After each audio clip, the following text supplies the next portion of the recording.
Bilasizmi, fastsiya bu shunchaki mushak qobig'i emas. Tana hamma emotsiyalarni eslab qoladi.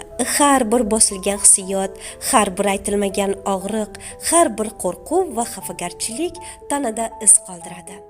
Agar bir xil fikr va emotsiyalar uzoq vaqt takrorlansa, tana himoya holatiga o'tadi.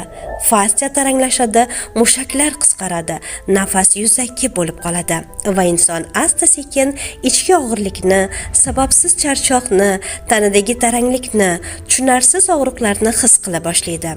Bu oddiy charchoq emas, bu tanada yillar davomida yig'ilgan, bosilgan emotsiyalar, qo'rquvlar, xafagarchiliklar, ichki bloklarning aksidir. Ko'pchilik faqat tanani davolashga harakat qiladi, lekin muammo ba'zan tanada emas, ichkariga yig'ilgan hissiyotlarga bog'liq bo'ladi. PFR terapiyasi orqali bosilgan emotsiyalar, ichki og'riqlar, tana va ongdagi zo'riqishlar chuqur ishlanadi va chiqariladi.